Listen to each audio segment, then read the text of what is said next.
trabajas desde el inconsciente en los traumas que tiene la gente, aún los más añejos que pueda existir, que están en el inconsciente de las personas, y con la respiración es como los logran superar. ¿Cómo es esto?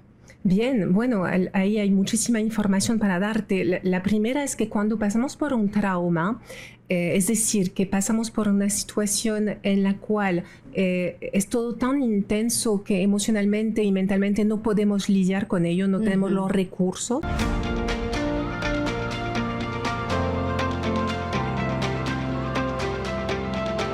¿Qué tal, amigas y amigos de SOS Mente y Corazón? Estoy sumamente contenta de este capítulo porque, ¿qué creen? Nos pusimos internacionales. Así es, tenemos el día de hoy a un especialista, ni más ni menos, que viene por allá de Francia. Muchas gracias por la invitación. Nos acompaña la psicóloga Fanny Van Laer. Su apellido, la verdad es que es un tanto complicado para mí pronunciarlo. Lo dijiste perfecto. ¿Sí? Muy bien. Sí. Pues miren, la voy a presentar antes que nada porque en serio que tiene una trayectoria muy amplia y es un placer que estés aquí, Fanny. De verdad que cuando me dijeron que venías al podcast, yo dije, ¿cómo? ¿En qué momento escalamos a que nos vean en Francia? Ojalá que sí, y que además también allá sirva mucho el objetivo de este podcast, que es dedicado a la salud mental y emocional. Miren, Fanny es especialista y ha hecho una amplia trayectoria, estudios, investigación en la respiración energética, y además es psicóloga y creadora espiritual. No solo eso, sino que tiene 30 años de guiar a miles de personas, siendo conferencista, ofreciendo talleres y un sinfín de cosas en 22 países, ¿verdad? Has estado prácticamente recorriendo el mundo. Primero, platícame un poquito de quién es Fanny para que la gente te ubique aquí en Durango. Bueno, ¿quién es Fanny? Qué buena pregunta. Ya de pronto poniéndole en jaque. Muy bien, pues creo que lo más acertado es decir que llevo toda la vida investigando todo lo que es la salud mental, emocional y pues esta gran aventura en la cual estamos todos involucrados, que es esta experiencia humana, ¿no? Ajá. Que a veces se hace muy compleja y otras veces no tanto, ¿no? Entonces siempre fui una apasionada del alma humano, ¿no? Y de investigar desde muy pequeña, ¿no? Entonces, después de los estudios de psicología, empecé a buscar en otros campos, ¿no? Entre otros, pues, psicología transpersonal, y después conocí la respiración consciente. Okay. Y me apasionó, ¿no? Y ahí, pues, empecé a trabajar con el fundador del todo el movimiento de breathwork en Occidente, que se llama Leonard Orr. Falleció hace unos años, y trabajé durante 15 años con él, ya recorriendo muchos países. Cuando yo le conocí, él ya tenía pues 60 años prácticamente de experiencia con la respiración, ¿no? Y bueno, fue como muy apasionante todo este aprendizaje, ¿no? en los 30 años, ¿no? Y realmente, bueno, puedo decir que mi especialidad es el desbloqueo de las emociones a través de la respiración. ¡Wow! ¿no? Suena bastante interesante. Es fascinante. Mismo si ya llevo 30 años, pues me sigue apasionando, ¿no? Es un campo fantástico, realmente de ir viendo, ¿no? Con miles de personas en culturas muy diferentes, ¿no? He trabajado en muchos países, ¿no? De ver cómo realmente, o sea, lo profundo que es la conexión entre la respiración, la fisiología y las emociones, y cómo cada persona pues tiene en su inconsciente emociones reprimidas, guardadas, que pues le hace que se presenten diferentes conflictos o aprendizajes no hechos en su vida. Creo que todos tenemos una colección, ¿no? de esos aprendizajes por hacer. Sí, todos hemos pasado por eso, claro. Pero bueno, lo maravilloso de este campo es que realmente estas emociones reprimidas, o todo lo que está en nuestro inconsciente bajo estos famosos mecanismos de defensa, ¿no? Lo que nuestra mente ha integrado, ¿no? en el inconsciente, es muy visible en el cuerpo, sobre todo en las desviaciones de respiración. Y esa es mi pasión, esto es mi campo de actuación como terapeuta, ¿no? Y todo lo que nos ha dicho que ha estudiado, además se dio el tiempo de estudiar español, que yo le agradezco bastante que sepas hablar perfecto el español, ¿eh? Lo hablas perfecto. Y a ver, Fanny, queremos que nos hables de lo que es tu especialidad, el poder de la respiración. Ahorita lo decías muy bien. Creo que las emociones influyen mucho en la salud física del cuerpo. ¿Cuántas veces hemos escuchado que tal enfermedad es provocada tal vez por algo que tienes guardado? Y la respuesta que tú has dado en estos 30 años ya de dedicarte a ello es la respiración. ¿Y cuántas veces también hemos escuchado que nos dicen respira cuando estás en una crisis, cuando estás en el estrés? Sí, la sabiduría popular es mucha sabiduría, efectivamente, ¿no?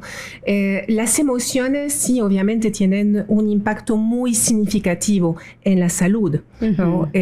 Y bueno, hoy en día hay muchos estudios científicos que lo demuestran, ¿no? Pero básicamente, si resumimos mucho, las emociones pues influyen muchísimo en la producción de hormonas en nuestro cuerpo y también en los neurotransmisores, ¿no? Y que a su vez influyen muchísimo en todas las funciones fisiológicas esenciales, ¿no? del cuerpo, ¿no? Entonces, bueno, en estudios científicos, bueno, sobre todo en los últimos 20 años, muchísimos que demuestran esto, ¿no? Por ejemplo, pues estudios que demuestran la relación entre las emociones y la salud cardiovascular. O sea, por ejemplo, la renombrada revista de Lancet de medicina publicó en el 2017 un estudio que demuestra, ¿no? Que realmente el estrés y las emociones de estrés y de ansiedad tienen muchísima influencia en enfermedades cardiovasculares, ¿no? Pero bueno, hay mucho más que esto, sí, obviamente, claro, ¿no? Y ya que nombrabas la sabiduría popular, ¿verdad? Intuitivamente es como que lo sabemos, ¿no? Porque, por ejemplo, en una familia, si el papá tiene una enfermedad de corazón, cuando se pone nervioso, todo el mundo está, no te pongas nervioso, tranquilo, respira. Sí. Mismo si no han estudiado, ¿no? Es como bastante obvio. Pero bueno, hasta ahora no se le había dado pues todo la amplitud que merece. Y todavía somos pioneros en el campo. Yo siempre le digo a Juan Carlos Samarripa, que es el que me invita a México desde hace ya pues casi 3 años, me parece, ¿no? Que bueno, somos los pioneros, ¿no? Porque siempre una metodología nueva demora por lo menos entre 30 y 50 años, ¿no? En incorporarse a los conocimientos sociales, ¿no? Entonces realmente es toda una novedad, aunque empezó todo este movimiento de respiración a través de Leonard Orr, empezó en los inicios de los años 60, ¿no? Okay. Pero es solamente últimamente con la neurociencia que se está haciendo pues cada vez un poquito más popular y hay más pruebas, ¿no? Yo obviamente no necesito pruebas científicas, aunque es bueno tenerlas, ¿no? Pero claro, como puedes imaginarte, en 30 años pues son tantos los casos que he visto. En mi instituto trabajamos también con médicos y médicos de todos los ámbitos de salud. A mí me gusta en especial la medicina regenerativa. Trabajamos con psiquiatras, con psicólogos. Bueno, aquí en México con Juan Carlos, que es psicólogo, ¿no? Y entonces, bueno, hay todo un campo realmente muy, muy interesante sobre todo este tema. ¿Cómo es que, o cuál es el poder que tiene la respiración? Pues bueno, antes de entrevistarte, por supuesto que me eché un clavado a todo lo que has hecho y veo que trabajas desde el inconsciente en los traumas que tiene la gente, aún los más añejos que pueda existir, que están en el inconsciente de las personas, y con la respiración es como los logran superar. ¿Cómo es esto? Bien, bueno, ahí hay muchísima información para darte. La primera es que cuando pasamos por un trauma, es decir, que pasamos por una situación en la cual es todo tan intenso que emocionalmente y mentalmente no podemos lidiar con ello, no tenemos los recursos, ¿no? Entonces, lo que hacemos es reprimirlo, ¿no? Entonces, se activan como programas de supervivencia, ¿no? Que hace que reprimamos lo que está aconteciendo. Y una de las formas de reprimir nuestro sentir en una situación con la cual no podemos lidiar, como una situación traumática, es a través de la inhibición de la respiración. Entonces, cuando tenemos miedo, cuando estamos en un estado de shock, lo primero que hacemos es contener la inhalación, ¿verdad? Uh-huh. Entonces, eso se va a ver después, aunque hayan pasado 60 años o más, se ven en las desviaciones de respiración de la persona. Y entonces, yendo a trabajar suavemente, obviamente nunca forzamos, el método de respiración Bioflow no es un método catártico, es muy respetuoso, ¿no?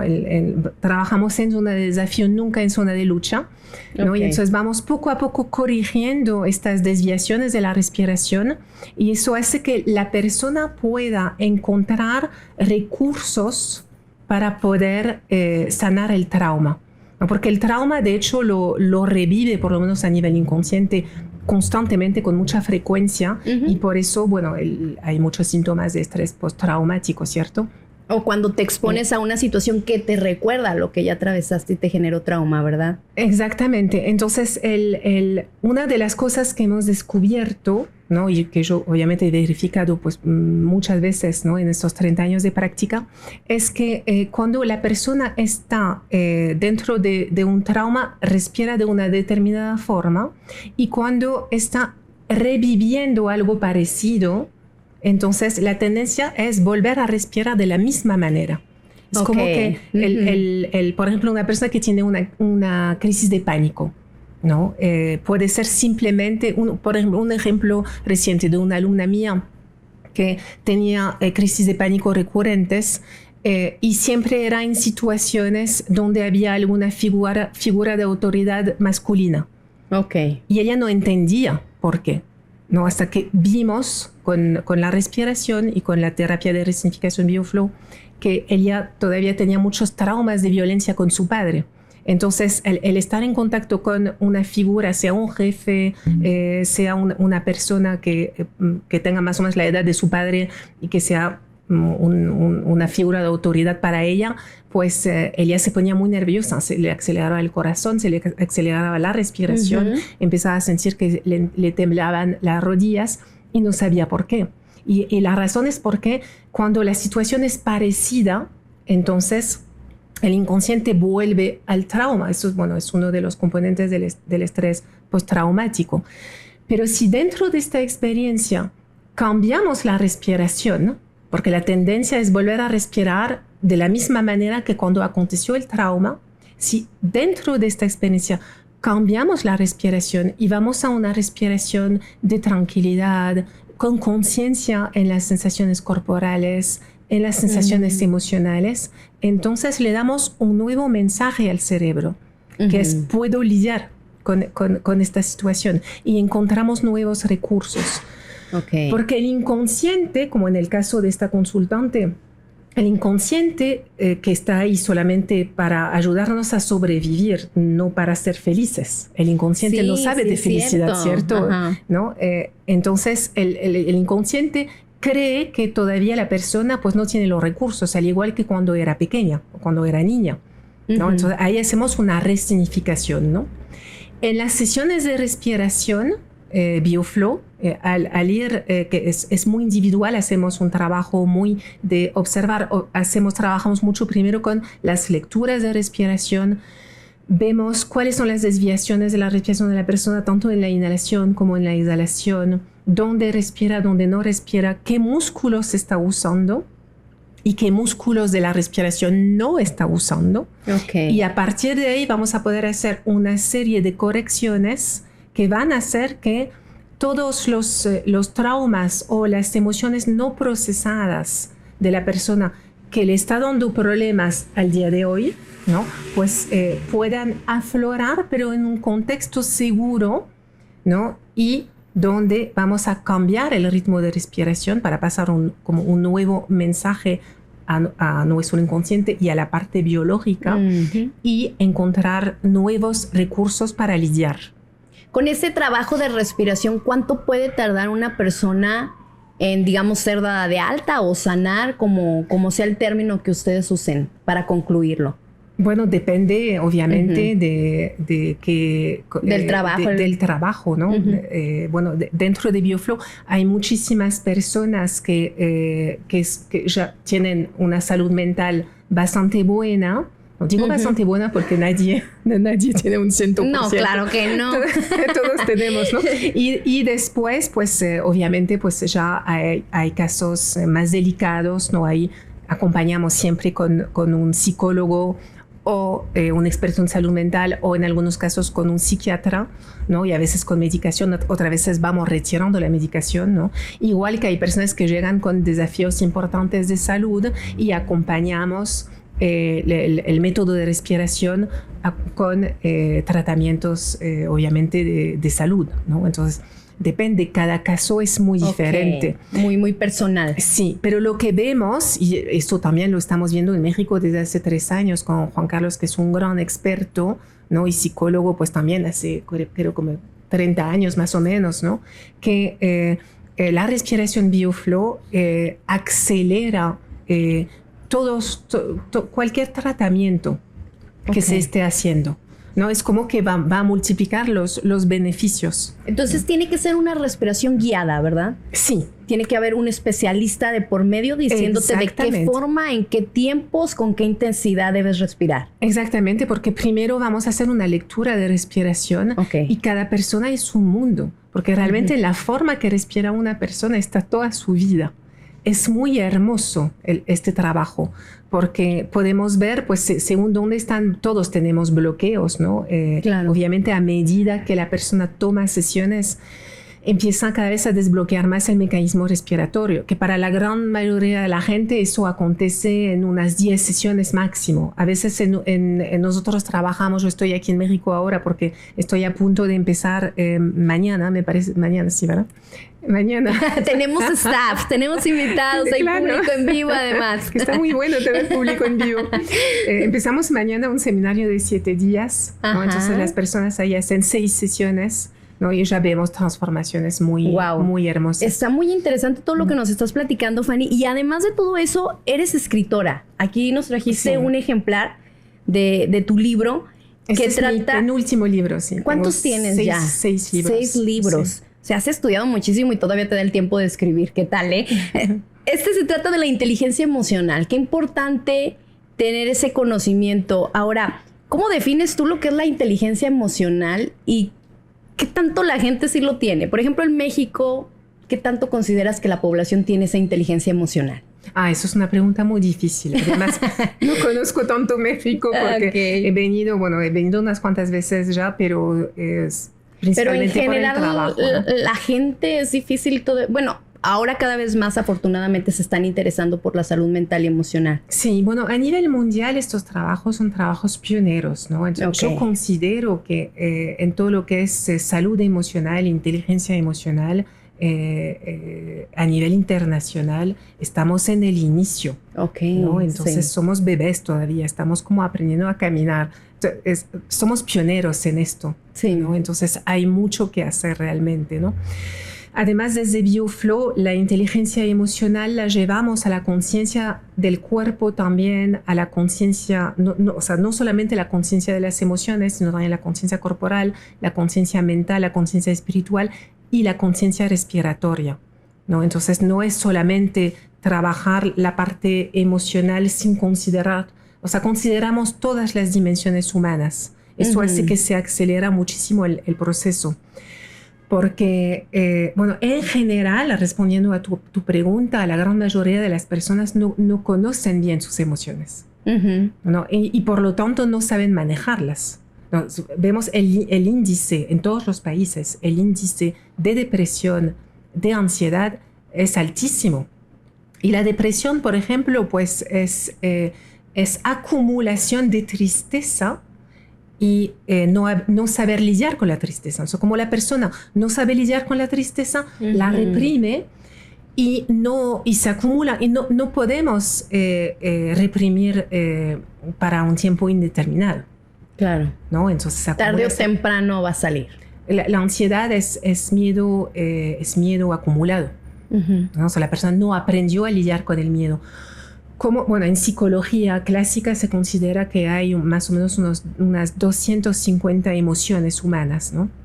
Como seres humanos las sentimos todas, puede ser en menor o mayor grado, pero somos humanos, ¿no? Entonces realmente conseguir un equilibrio en la vida tiene que ver con saber lidiar con las emociones humanas, todas. Algunas en nuestra sociedad son más tabús que otras. La ira, por ejemplo. Eso puedo decir de México, aunque bueno, creo que corresponde a casi todos los países, pero creo que en México específicamente yo creo que las personas reprimen mucho la ira. Es como la ira es muy tabú aquí. Ahora no todos la reprimen, a veces sí se pasan. Sí, pero ahí está. O sea, si reprimimos mucho, entonces en algún momento, o sea, una persona que no conoce su ira, entonces, ¿qué va a pasar? La reprime y después tiene momentos que estalla. Exacto. Y muchas veces estalla fuera de contexto, ¿no? Estalla por una cosa que no por muy simple que parezca. Sí, no, mi amor, dejaste, no sé, el cepillo de dientes en el lugar equivocado, por ejemplo, ¿no? No, entonces, en realidad, si no conozco mi ira, al igual que si no conozco mi tristeza o mi miedo, ¿no? Por nombrar las emociones así más importantes o populares. Sí. Entonces, pues me van a secuestrar en algún momento, por sorpresa, porque no lo conozco, ¿no? Entonces, cuando llega la emoción y ya no la puedo reprimir más, va a tomar el control del escenario.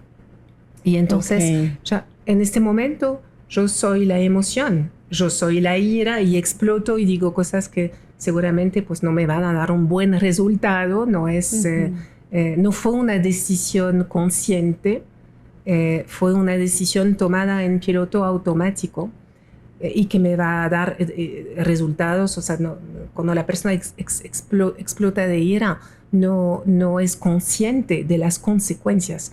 No es una decisión consciente, no es una decisión informada, ¿no? Ahora, realmente, nuestro cuerpo, antes de que explotemos de ira o que lleguemos a una depresión o una tristeza crónica o cualquier tipo de conflicto no resuelto en nuestras vidas, el cuerpo ya lleva tiempo avisándonos. ¿Con señales como malestares? Sí. Lo que pasa es que no hemos aprendido a escuchar, ¿no? Entonces, por ejemplo, hay personas que... ha pasado mucho en la pandemia. Yo trabajé muchísimo online en la pandemia, en consultas individuales, porque los cursos estaban parados en muchos países, ¿no? Y me acuerdo de varias personas. Me acuerdo de una señora de Brasil que la ingresaron en el hospital, pensaba que tenía COVID, y era crisis de pánico. Y en ningún momento se dio cuenta de que estaba en pánico. O sea, para ella era un proceso fisiológico del cuerpo, ¿no? Y no había visto que le había acumulado mucho estrés y mucho miedo, ¿no? Sin embargo, cuando llega ya a una crisis de pánico tan fuerte que tiene que ser ingresada en el hospital, es que ya hubo muchísimas señales antes, ¿no? En el estómago, ¿no? Y no escuchamos, no logramos percibir lo que el cuerpo nos va diciendo, que son estas emociones saliendo. Exactamente, el cuerpo siempre avisa antes, ¿no? Entonces, en BioFlow trabajamos muchísimo con la conciencia corporal. ¿No? De hecho, yo diseñé toda una meditación que es muy fácil de hacer, que hacemos en menos de 7 minutos, para elevar nuestro grado de conciencia. Y cuando digo conciencia, no estoy hablando de algún lugar fuera del cuerpo, ¿no?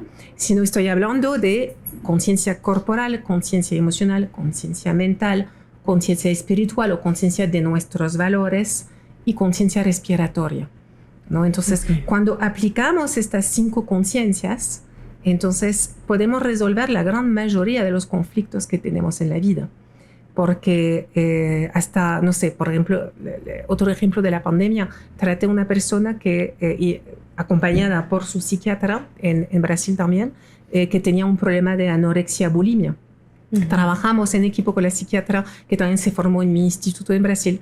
Y lo que vimos es que, bueno, ella, o sea, hicimos todo un seguimiento, o sea, yo con ella, ¿no? de ver cómo se sentía fisiológicamente, emocionalmente y mentalmente, qué tipo de pensamientos antes de las crisis de bulimia, anorexia, ¿no? Y ahí, bueno, remontamos a la infancia, problemas con el padre, problemas de desaprobación, trabajamos muchísimo la autoestima, ¿no? Y había un momento que no podía más el comer y ir a vomitarlo después, porque lo podía hacer mientras era un piloto automático y una reproducción de emociones que vienen del pasado desde un lugar de mucha inconsciencia.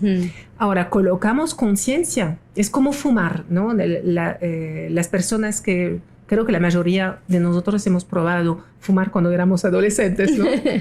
Algunos siguen, otros, gracias a Dios, enseguida lo dejamos, pero la primera vez que fumamos o tomamos café o hacemos algo que no es saludable, es muy feo, o sea, es horrible cómo se siente, ¿no? Se siente muy mal en el cuerpo, ¿no? Yo me acuerdo la primera vez que fumé, no sé, tendría tal vez 14 años, empecé a toser muchísimo, me pareció lo horrible. repele el cuerpo. Exacto, ¿no? Entonces, podemos tener estos hábitos no saludables mientras no somos conscientes. Es decir, que estamos en un estado de piloto automático.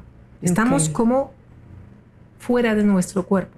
Entonces, cuando aumentamos la conciencia corporal y emocional, hay muchas cosas que no podemos hacer más. Entramos como en coherencia. Entonces, las adicciones, ahorita que hablabas del tabaco, ¿están relacionadas también a esos traumas? Por supuesto. Sí. Entonces, también con la respiración las podemos liberar. Sí, claro. De hecho, bueno, las adicciones, y en el instituto tenemos expertos en adicciones también, ¿no? Ha habido muchos estudios muy interesantes en los últimos años que muestran que cada sustancia reprime una determinada emoción. Entonces, no es casualidad si una persona se hace adicta a la cocaína, a la heroína o a la marihuana. Por ejemplo, para quienes fuman, ¿qué emoción más o menos? Que fuman tabaco. Ajá, tabaco. Normalmente, depende cómo fuman, ¿no? Porque ¿Algún voluntario? Siempre les digo a mis alumnos que todavía fuman, les digo, observa, o sea, intenta fumar en silencio, ¿no? Y observa cómo respiras, ¿no? Entonces, básicamente hay dos formas de fumar, si resumimos mucho, ¿no? Hay personas que fuman desde un lugar de mucho estrés, con la respiración muy acelerada, tipo, así. Mucho ruido, ¿no? Digamos. Sí, y respiración corta y acelerada, ¿no? Y movimientos como muy rápidos, ¿no? Esto indica realmente como un nivel de estrés alto, ¿no? Y después hay personas como ves en las películas de los años 50. Mucha pose. Sí, ¿no? Muchas veces es más el fumador social, ¿no? Pero ves, la respiración es muy diferente. Buscan relajarse. ¿No? Entonces, yo siempre les digo, observa lo que estás sintiendo también cuando te viene la necesidad de fumar, porque es para reprimir algo, ¿no? Entonces, muchas veces es nostalgia, o tristeza reprimida, ¿no? Porque, bueno, el fumar no deja de ser un impulso de muerte porque no es saludable para el cuerpo, ¿no? Entonces, pues hay que ir a ver de dónde viene este impulso de muerte, ¿no? Y a qué la persona le está siendo fiel, ¿no? A veces, recientemente tuve una de mis alumnas que consiguió dejar fumar y ella fumaba, porque el padre era fumador, había fallecido hacía muchísimos años, y era el padre había tenido una vida muy difícil, muy triste, y era una forma de conectar con su padre a través de la nostalgia y a través de la tristeza, a través del impulso de muerte, ¿no? Era como una especie de fidelidad familiar, ¿cierto? Claro. Está muy, muy interesante todo lo que nos estás diciendo. A ver, la gente que quiera saber más de BioFlow y tal vez incluso acercarse, lo están haciendo aquí en Durango ya. Nos decías que vas a tener ¿cómo se le llama? ¿Curso, taller? Sí, un seminario de 7 días. Exacto. Sí. ¿Y de ahí van a seguir con esta técnica de respiración aquí en Durango? Sí. Bueno, hay profesionales porque también formamos a profesionales. Entonces, aquí en Durango hay unos cuantos profesionales, ¿no? El principal siendo Juan Carlos Samarripa.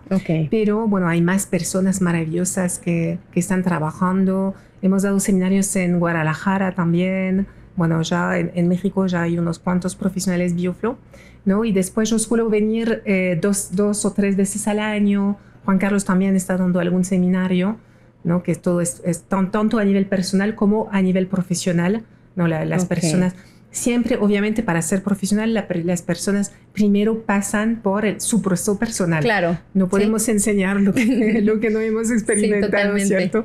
Entonces, primero lo trabajan, luego se preparan. Exacto. Y luego ya están primero hacen la parte personal y después las personas que quieren seguir, entonces van con la parte profesional. Ok, Fanny, ¿tienes redes sociales para que la gente te siga y se entere más de lo que es toda esta tendencia que tú estás manejando, que a mí me suena bastante interesante, la verdad? Y lo veo muy viable para que la gente modifique estas conductas negativas que traemos ya en la vida. A ver, ¿dónde te podemos encontrar en redes sociales? En Instagram es Fanny Van Laer, Fanny Van Laere, así es. Les vamos a escribir el nombre porque Fanny Van Laere oficial, si hace falta, ¿no? Fanny Van Laere oficial, ¿no? Eso en Instagram, lo mismo en TikTok. Ok. Y después, bueno, tengo mi web, fannyvanlaere.com, o también lleva al mismo sitio, métodobioflow.com también. Y busquen también sus libros, por supuesto. Te agradezco mucho, se nos pasó rapidísimo la entrevista, pero fue muy rápido. Dejaste cosas muy interesantes y también cosas que nos invitan a seguir conociendo más lo que es este método. Yo personalmente sí voy a seguir investigando más de este método porque me llama bastante la atención. Y te agradezco que en tu visita a Durango, que sé que traes la agenda apretada, que vienes a trabajar y que vienes a estar con las personas, te hayas tomado el tiempo de estar con nosotros. Muchísimas gracias. Es un placer haberte conocido. ¿Sí? Bueno, y no te puedo decir que vuelvas, tal vez cuando regreses a México puedas regresar, pero aquí estamos a la hora. Será un gusto. Muchísimas gracias, amigas y amigos de SOS Mente y Corazón, por acompañarnos a un capítulo más. Miren qué orgullo, la verdad, que ya contamos con invitados internacionales de Francia. Y bueno, pues les vamos a dejar este capítulo, todos los que ya tenemos en las redes sociales de SOS Mente y Corazón. Y no nos despedimos sin antes también agradecer a Librería Ochoa por prestarnos este lugar para realizar este contenido. Gracias también a quienes estuvimos de invitados, ¿eh? Hoy tuvimos público en vivo. Gracias por acompañarnos. Allá está Luis Naranjo, que también ya lo conocen. Saludos. Y bueno, muchas gracias por seguirnos. Denle like a esta publicación y por supuesto compartan. Soy Isaura Retana. Hasta la próxima. Gracias, Fanny. Muchísimas gracias.